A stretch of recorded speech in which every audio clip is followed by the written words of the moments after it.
আমি ডাক্তার মিলি। সবেমাত্র ডাক্তারি পাশ করে বের হলাম। কলকাতার একটি হাইটেক সোসাইটিতে আমার বয়ফ্রেন্ডের সাথে লিভিংয়ে থাকি। আমার বয়ফ্রেন্ডের নাম সুমন। সেও ডাক্তার, তবে আমার 2 বছরের সিনিয়র। তার বাবা এবং আমার বাবা অনেক আগের পরিচিত।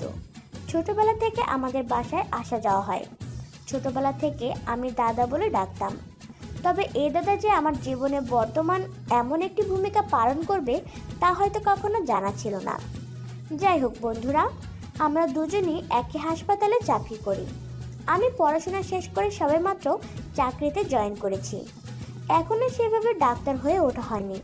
একজন সিনিয়র ডাক্তারের অধীনে ইন্টার্নশিপ করার সুযোগ হলো।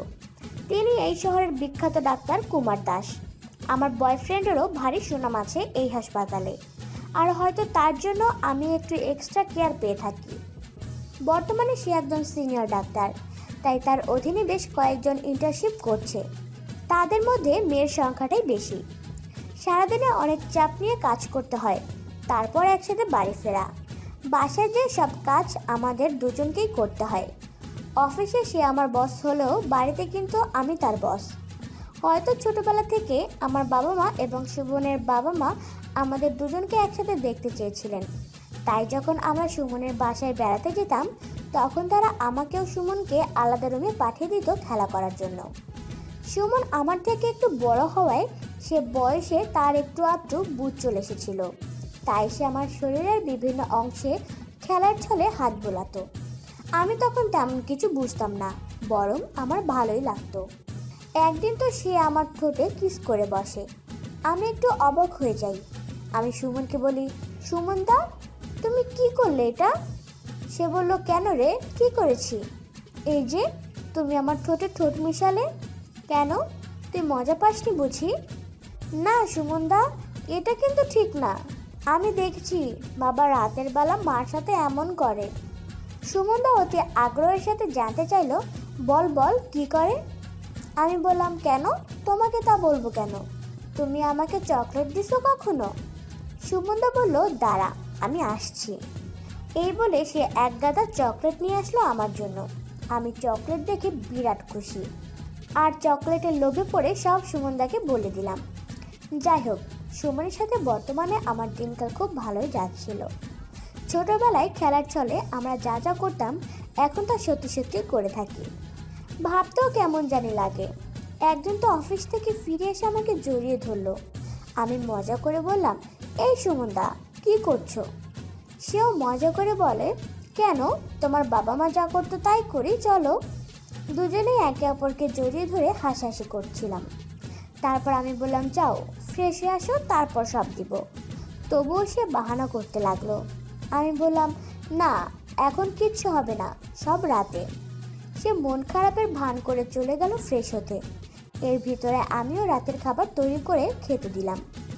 দুজনেই খেয়ে নেটফ্লিক্সে একটি সিরিজ দেখছিলাম। রোমান্টিক একটি প্রেমের গল্প। হয়তো তা দেখে আমার সুমনের চেতনা জেগে উঠল। সে দেখে পিছন থেকে আমার কোমরে হাত বোলাচ্ছে। আমি কোনো বাধা দিলাম না। সে আস্তে আস্তে আমার পুরো শরীরে হাত বোলাতে লাগলো। এদিকে নেটফ্লিক্সের সিরিজ আর সুমনের হাতের ছোঁয়ায় আমার সারা শরীরে কারেন্ট বইতে লাগলো। আমি সোফাতেই সুমনের উপর চেপে বসলাম। সে বলল, কি হলো সুন্দরী, তুমি এত উত্তেজিত কেন? আমি বলি, শালা, এতক্ষণ ধরে আগুন ধরিয়ে দিয়েছিস, এখন বলছিস উত্তেজিত কেন? এখন কিভাবে কি করবে তুই দেখ। আমি আর পারছি না, জলদি এ জ্বালা মিটিয়ে দে। সুমনও আর দেরি করলো না। সে আমাকে আদর করতে লাগলো। আমার সারা শরীরে সে কিস দিতে লাগলো। আমি চরম আনন্দ পেতে লাগলাম। তারপর শুরু হলো আমাদের খেলা। সুমন ভালো খেলতে জানে। খেলা শেষে সেখানে আমরা ঘুমিয়ে পড়লাম। তাই এমন কাহিনী আমাদের প্রায় হয়ে থাকে। সকালে উঠে আবার রুটিন অনুযায়ী হাসপাতালে পৌঁছালাম। আজ একটু দেরি হয়ে গিয়েছে, তাই ডাক্তার কুমারের কাছ থেকে আমাকে বকা শুনতে হলো। তিনি বলেন, সময় মতো আসতে না পারলে ডাক্তার প্রফেশন হিসেবে নিয়েছো কেন?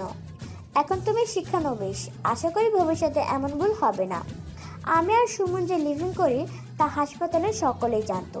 যাই হোক, সেদিনের মতো কাজ শেষে আমরা বাসায় ফেরার পথে কফি শপে গেলাম।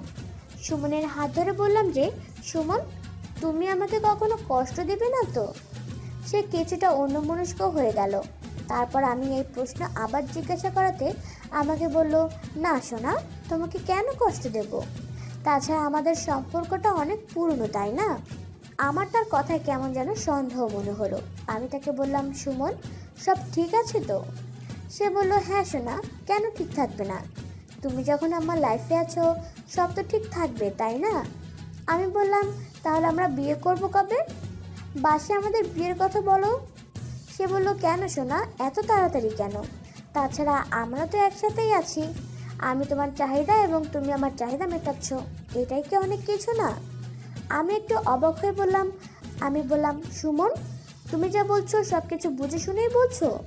আমার বিষয়টা খারাপ লাগলেও আর কিছু বললাম না। তারপর বাসায় ফিরে আসলাম।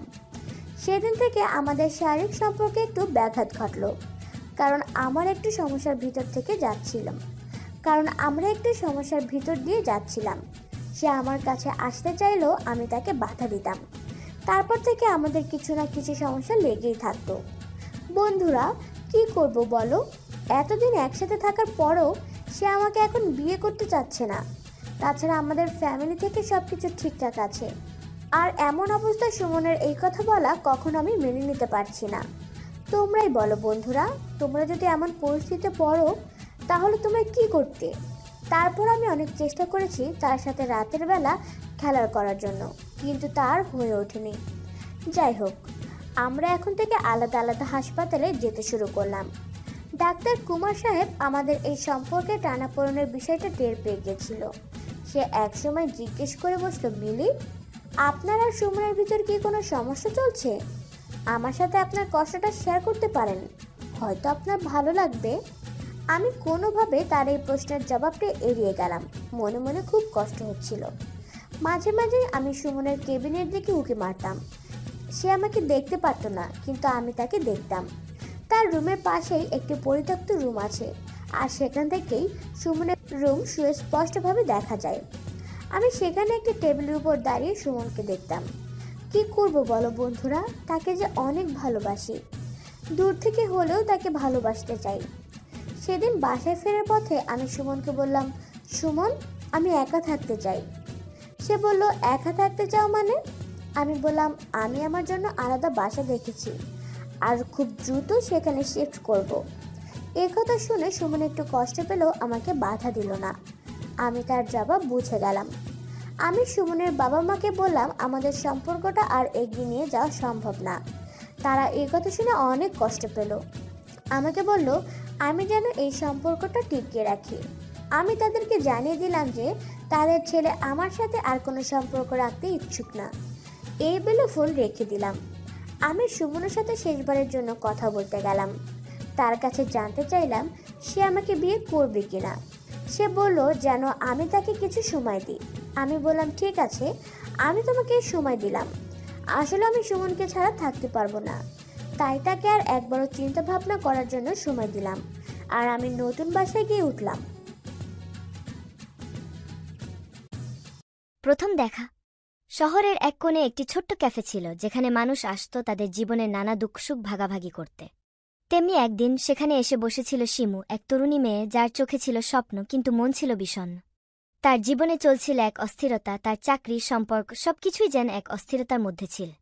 সে ক্যাফেতে বসে চা খাচ্ছিল। হঠাৎ তার চোখ পড়ল একজন তরুণের দিকে, যে তার অজান্তেই তাকে কিছুক্ষণ পর্যবেক্ষণ করছিল। সেই তরুণ ছিল শুভ, একজন প্রতিভাবান ছেলেকে যার জীবনের সবকিছু ছিল নিখুঁত, কিন্তু তারও ভেতরে একটা শূন্যতা ছিল। শিমু এবং শুভর প্রথম দেখা ছিল এক অদ্ভুত অনুভূতি নিয়ে। শুভ কিছু সময় তাকিয়ে থেকে বলল, আপনি কি মনে করেন জীবনে আসলে সত্যিকারের ভালোবাসা পাওয়া সম্ভব? শিমু মুচকি হাসল এবং উত্তর দিল যে মানুষ সত্যিকারের ভালোবাসার অপেক্ষা করে সে কখনোই তাকে পাবে না। শুভ ও শিমুর মধ্যে আলাপ আলোচনা শুরু হয়। প্রথমে তারা বন্ধু হয়, তবে তাদের মধ্যে অজান্তেই একটা সম্পর্ক তৈরি হতে থাকে। তাদের গল্পগুলো একে অপরকে মুগ্ধ করতে শুরু করে। শুভ জানায় সে একজন লেখক হতে চায়, কিন্তু তার পরিবার তাকে ব্যবসায়িক পথে ঠেলে দিয়েছে। শিমু জানায় সে একটি সংবাদ মাধ্যমে কাজ করছে, কিন্তু তার স্বপ্ন ছিল অন্য কিছু। তারা একে অপরকে বোঝে, হাসে, কাঁদে এবং তাদের একে অপরের কাছে থাকা প্রয়োজনীয়তা অনুভব করে। সময় যতই এগোতে থাকে, শিমু এবং শুভ একে অপরের প্রতি গভীরভাবে আকৃষ্ট হয়ে ওঠে। শুভ যখন তার লেখা গল্প নিয়ে বিভ্রান্ত ছিল, শিমু তাকে সাহস যোগায়। শিমু জানায় তার জীবনে অনেক সমস্যার মুখোমুখি হতে হয়েছে, কিন্তু সে কখনোই হার মানেনি। শুভর জন্য শিমু হয়ে ওঠে এক অনুপ্রেরণা। একদিন শুভ শিমুকে বল, তুমি জানো, আমি জানি না কিভাবে তোমাকে ভালোবাসা বলব, কিন্তু একে অপরকে বুঝতে পারাটা কি ভালোবাসা নয়? তবে সবসময় ভালোবাসা সহজ হয় না। শিমু তার অনুভূতিগুলি নিয়ে দ্বিধাগ্রস্ত ছিল। সে কখনোই কাউকে তার হৃদয় সম্পূর্ণভাবে খুলে দেখাতে পারেনি। শুভ যখন তার প্রতি আবেগ প্রকাশ করে, শিমু ভয় পায়। সে জানে শুভর প্রতি তার অনুভূতি গভীর, কিন্তু তার ভয় ছিল হারানোর। সে জানত যদি এই সম্পর্কের মধ্যে কোনো বিভ্রান্তি আসে তবে তার হৃদয় আর একবার ভাঙবে। শিমু তার নিজস্ব জীবন এবং সম্পর্কের বিষয়ে বেশ চিন্তিত ছিল। শুভ উপলব্ধি করেছিল যে শিমুর কাছে এই সম্পর্কটি আরও জটিল হয়ে উঠছে।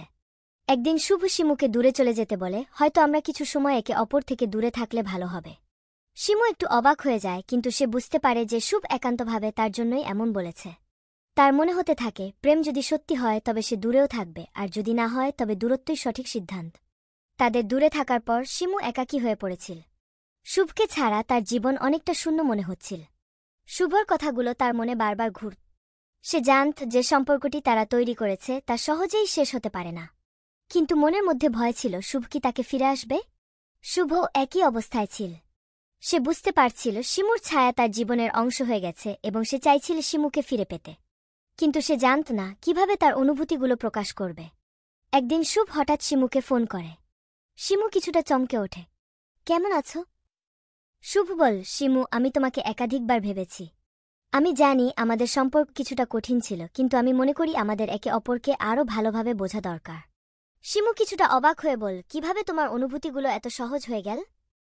শুভ হাসল, তুমি জানো সম্পর্কের মধ্যে ভুল এবং সংশয় থাকবে, কিন্তু যদি ভালোবাসা থাকে তা কখনো হারিয়ে যাবে না। শুভ এবং শিমু পুনরায় একে অপরকে ভালোভাবে বুঝতে শিখল।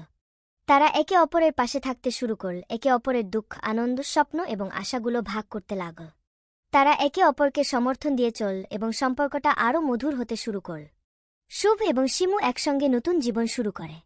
তারা জানত সম্পর্কের মাঝে নানা ধরনের চ্যালেঞ্জ থাকবে, কিন্তু তারা তাদের ভালোবাসাকে অটুট রাখবে। একে অপরকে নিয়ে তারা নিজেদের ভবিষ্যতের দিকে এগিয়ে যেতে থাকে। শেষে শিমু এবং শুভ জানত তারা একে অপরের জীবনে চিরকাল থাকবে। তারা একে অপরকে প্রতিজ্ঞা করল একসঙ্গে এক নতুন পৃথিবী গড়বে যেখানে ভালোবাসাই প্রধান। তাদের সম্পর্ক আর তাদের প্রেমের গল্প চিরকাল জ্বলতে থাকবে।